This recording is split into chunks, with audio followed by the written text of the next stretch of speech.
नमस्कार दोस्तों, आज हम पढ़ने वाले हैं elementary transformation of a matrix. Elementary transformation of a matrix पढ़ना जरूरी इसीलिए है क्योंकि जो हमारा नया टॉपिक है, हमारा जो नेक्स्ट टॉपिक है that is inverse of a matrix, उसको कैलकुलेट करने में ये बहुत ज्यादा जरूरी है। इसको ध्यान से नहीं समझोगे तो बेटा इनवर्स ऑफ अ मैट्रिक्स निकालने में बहुत प्रॉब्लम आने वाली है। तो हम देख लेते हैं कि elementary transformation of a matrix होता क्या है।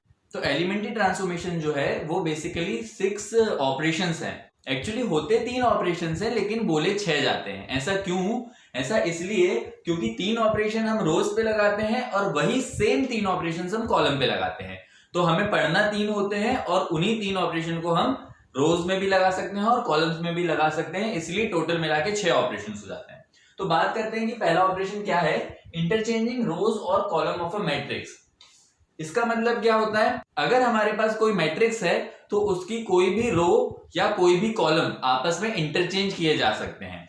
मतलब एक एग्जांपल ले लेते हैं, हमने यहाँ पर एक मैट्रिक्स ले ली। इसमें अगर हम ये वाला ऑपरेशन लगाते हैं तो सबसे पहले ये देखते हैं कि इसे हमें लिखना कैसे होता है।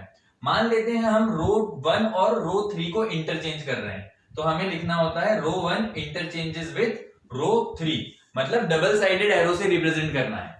अब लिखेंगे कैसे? जो हमारी नई मैट्रिक्स बनेगी उसमें ये देख लीजिए कि कौन सी रो है जो चेंज नहीं हो रही। तो सेकंड वाली रो चेंज नहीं हो रही, सबसे पहले हम सेकंड वाली रो के एलिमेंट्स को एज इट इज लिखेंगे।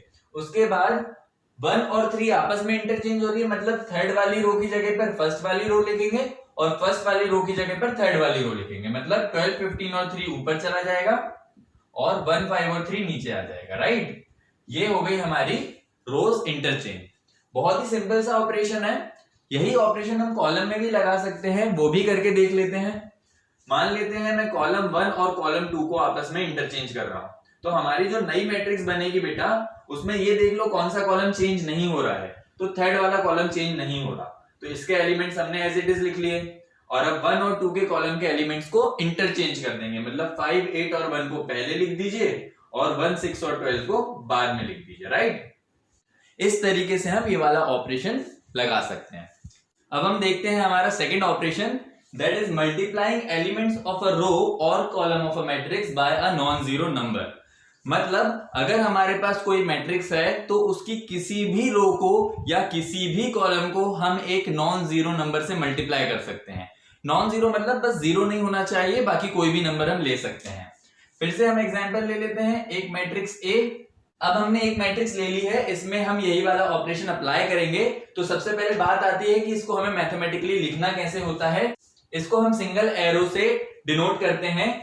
मान लेते हैं हम रो 1 के एलिमेंट चेंज कर रहे हैं, तो इसे हम पढ़ते हैं रो 1 चेंजेस टू ट्वाइस ऑफ रो 1। मतलब रो 1 को हमने चेंज करा 2 इंटू रो 1 से, मतलब रो 1 के हर एलिमेंट को हम 2 से मल्टीप्लाई करके लिख देंगे। जिस रो में कोई चेंज नहीं हो रहा है सबसे पहले हम उसके एलिमेंट्स एज इट इज लिख देंगे। तो रो 2 के एलिमेंट्स और रो 3 के एलिमेंट्स हमने एज इट इज लिख दिए। रो 1 के एलिमेंट्स को 2 से मल्टीप्लाई करके लिखना है, तो 1 को 2 से मल्टीप्लाई करा, 5 को 2 से करा तो 10, 3 को 2 से करा तो 6। तो ये आ जाएगी हमारी नई मैट्रिक्स। सेम ऑपरेशन हम कॉलम पे भी अप्लाई कर सकते हैं, वो भी हम एक बार चेक कर लेते हैं। सपोजिंगली मैं सेकंड वाले कॉलम को चेंज कर रहा हूं, we read it as column 2 changes to, हम मान लेते हैं 1/2 ऑफ कॉलम 2 से हमने चेंज करा। तो कैसे चेंज हो जाएगा, देखो कॉलम 2 को हमें बस चेंज करना है। हमारी जो मैट्रिक्स बनेगी उसमें कॉलम 1 और कॉलम 3 हम एज इट इज लिख देंगे सबसे पहले। अब कॉलम 2 के एलिमेंट्स को देखते हैं। कॉलम 2 में 5 है, 5 को 1/2 से मल्टीप्लाई करा तो 5/2 आ गया। 6 को 1/2 से मल्टीप्लाई करेंगे तो 3 आ जाएगा। 2 को 1/2 से मल्टीप्लाई करेंगे तो 1 आ जाएगा।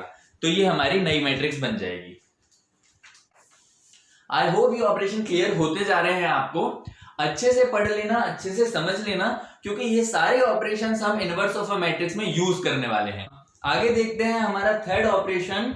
ध्यान से समझिएगा इस ऑपरेशन को। Adding to the elements of row और column the corresponding elements of another row और column multiplied by non zero number. नहीं समझ में आ रहा होगा पढ़ के कुछ भी, कोई दिक्कत नहीं है, मैं समझा देता हूं। हमने यहां पर एक मैट्रिक्स ले ली है 1 2 3 6 7 8 4 5 6।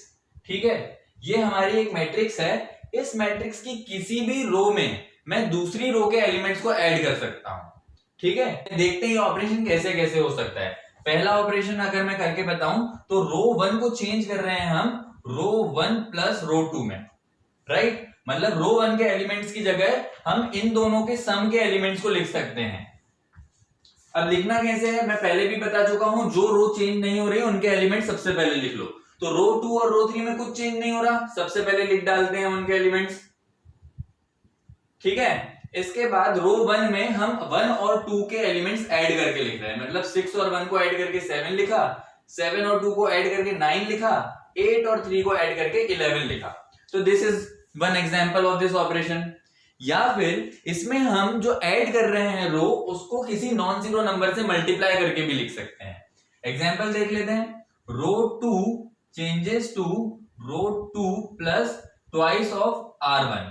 ठीक है, मतलब रो 2 चेंज कर रहे हैं तो कैसे लिखेंगे, सबसे पहले तो हम नई मैट्रिक्स बनाते हैं।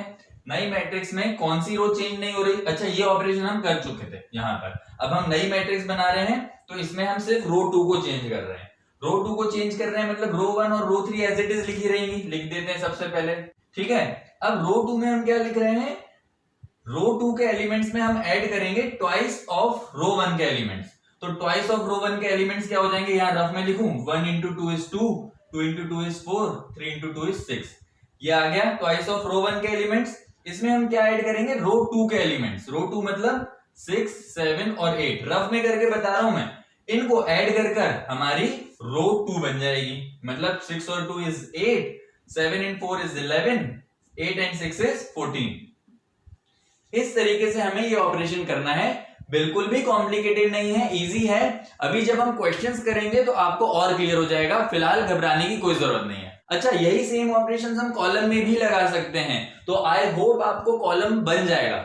नहीं भी बनेगा तो हम एक ऑपरेशन करके देख लेते हैं, कोई बात नहीं है उसमें। हम यहां पर नया ऑपरेशन लगाएंगे कॉलम पे। ठीक है, मान लेते हैं हमने ऑपरेशन लगाया column 2 changes to column 2 minus column 1। हम सब्सट्रैक्शन भी कर सकते हैं, तो हमारी जो नई मैट्रिक्स बनेगी उसमें कॉलम 1 और कॉलम 3 तो बिल्कुल चेंज नहीं हो रहे हैं, तो कॉलम 1 के एलिमेंट्स एज इट इज लिख लेते हैं हम 1, 6 और 4, और कॉलम 3 के एलिमेंट्स भी हमने लिख लिए 3, 8 और 6। अब कॉलम 2 में हम क्या लिखेंगे, 2 माइनस 1, मतलब ये कॉलम 2 है और ये कॉलम 1 है, हमें इस कॉलम में से इस कॉलम के एलिमेंट सब्सट्रैक्ट करने हैं। 2 में से 1 गया 1 बचा, 7 में से 6 गया 1 बचा, 5 में से 4 गया 1 बचा। तो ये आ गया हमारा कॉलम 2। बस इतना ध्यान रखना कि कॉलम जब कर रहे हो तो वर्टिकली ही ऑपरेशन लगाएं, और जब रोज कर रहे हैं तो हॉरिजॉन्टली ऑपरेशन लगाना है। तो इसके साथ हमारे तीनों ऑपरेशन खत्म हो चुके हैं। एक बार हम शॉर्ट में रिवाइज कर लेते हैं। सबसे पहला ऑपरेशन हमने देखा था कि हम किसी भी दो रोज को इंटरचेंज कर सकते हैं, मतलब रो 1 और रो 2 को इंटरचेंज कर लीजिए, या रो 2 और रो 3 को इंटरचेंज कर सकते हैं, या रो 1 और रो 3 को भी इंटरचेंज कर सकते हैं। अच्छा, जनरल फॉर्म में लिखें तो किसी भी रो, मतलब row I is any row number, can be interchanges with any other row. उसी रो से तो इंटरचेंज करेंगे नहीं, सेम मैट्रिक्स बनेगी, तो दूसरी रो को हमने जे से डिनोट कर दिया, where I is a row number and J is another row number. तो ये हो गया हमारा इंटरचेंज वाला ऑपरेशन, राइट। दूसरा ऑपरेशन हमने क्या देखा था, किसी भी रो को हम एक नॉन जीरो नंबर से मल्टीप्लाई कर सकते हैं। उस नॉन जीरो नंबर को अगर हम के बोलें तो this could be written as row 1 changes to के इनटू रो 1, और जनरल फॉर्म में लिखें तो any row can be changes to a number multiplied by the same row. यहां पे हम सेम रो नंबर लिखेंगे, दोनों जगह आर आई है, ठीक है। तीसरा हमने क्या पढ़ा, किसी भी रो में हम दूसरी रो के एलिमेंट्स को ऐड या सब्सट्रैक्ट कर सकते हैं, मतलब रो 1 प्लस रो 2 कर सकते हैं, या रो 1 माइनस रो 2 कर सकते हैं, या रो 2 प्लस रो 3 कर सकते हैं, रो 2 माइनस रो 3 भी कर सकते हैं, इस तरीके से। और या फिर हम रो 1 में ऐड कर सकते हैं किसी भी नंबर से मल्टीप्लाई करके दूसरी रो के एलिमेंट्स, है ना, ये हम देख चुके हैं। या फिर किसी भी रो में हम सब्सट्रैक्ट करते any number multiplied by another row, ठीक है। तो ये हमने थर्ड ऑपरेशन पढ़ा था। इसका हम जनरल फॉर्म अगर लिखें तो this is any row can be changes to that row added और subtracted to any number multiplied by another row, है ना। मतलब उस रो के एलिमेंट्स में हम दूसरी रो के एलिमेंट्स को किसी नंबर से मल्टीप्लाई करके ऐड या सब्सट्रैक्ट कर सकते हैं। ये तीन हमारे बेसिक रो के ऑपरेशन थे और सेम ऑपरेशन हमने कॉलम के लिए पढ़े हैं, मतलब कॉलम, ठीक है। फिर column I can be changes to के into column I and last one is column I can be changes to column I plus minus k into column I. तो इतना तो हम लोग जानते ही हैं कि जो हमारी मैट्रिक्स है वो हम यूज करते हैं सिस्टम ऑफ लीनियर इक्वेशंस को सॉल्व करने के लिए। तो हम इसी का एक एग्जांपल ले लेते हैं। यहां पर मैं एक सिस्टम ऑफ लीनियर इक्वेशन ले रहा हूं। तो यहां पर मैंने एक सिस्टम ऑफ लीनियर इक्वेशन ले ली है। तो यहां पर इनके जो कोएफिशिएंट्स हैं उनकी मैं एक मैट्रिक्स बना रहा हूं। तो that matrix will be like this, ठीक है। अब इस मैट्रिक्स को हमने जो ऑपरेशंस लगा के चेंज करना सीखा है वो इसी सिस्टम ऑफ लीनियर इक्वेशन से बना है। देखते हैं कैसे। ये तीन इक्वेशन हैं। अगर इन तीनों इक्वेशन में से मैं इक्वेशन 1, इक्वेशन 2 और इक्वेशन 3 में से अगर मैं इक्वेशन 3 ऊपर लिख दूंगा और इक्वेशन 3 नीचे लिख दूंगा तो क्या मेरे ये वाले एलिमेंट्स ऊपर पहुंच जाएंगे और ये वाले एलिमेंट्स नीचे आ जाएंगे, है ना। तो इस टाइप का जो ऑपरेशन है वो इंटरचेंजिंग वाला ऑपरेशन कहलाता है, ठीक है। दूसरी चीज, अच्छा अगर मैं कॉलम को इंटरचेंज कर दूं, मतलब यहां पर 3x plus 5z plus 2y और फिर यहाँ पे 2x plus 7z plus 6y और यहाँ पर 8x plus 10z plus 3y लिख दूं तो क्या मेरी इक्वेशन में कोई फर्क पड़ेगा? बिल्कुल नहीं पड़ेगा। और इस मैट्रिक्स की अगर मैं नई मैट्रिक्स बनाता तो मेरी ये वाला जो कॉलम है वो यहां आ जाता, मतलब ये वाला जो कॉलम है वो इधर शिफ्ट हो जाता और ये वाला कॉलम इधर शिफ्ट हो जाता। तो इससे भी कोई फर्क नहीं पड़ता है बेसिकली, राइट। तो ये जो है हमारा पहला वाला इंटरचेंजिंग वाला ऑपरेशन, इस तरीके से उसका ओरिजिन निकला था। अच्छा, जो दूसरा ऑपरेशन हमने देखा था, रो आई इज चेंजेस टू के इनटू रो आई, मतलब हम किसी भी इक्वेशन को किसी स्केलर से मल्टीप्लाई करते ही थे। अगर मैं इसको 2 से मल्टीप्लाई करके फिर नई मैट्रिक्स बनाऊंगा तो मेरी जो सेकंड वाली रो होती उसमें जो एलिमेंट्स आते वो 4, 12 और 14 आते, राइट। बाकी मेरी रो एज इट इज आ जाती इस तरीके से। तो मैंने क्या करा है, किसी भी एक इक्वेशन को एक नंबर से नॉन जीरो नंबर से मल्टीप्लाई करा है। सेम ऑपरेशन हम किसी भी रो को नॉन जीरो नंबर से मल्टीप्लाई करते थे।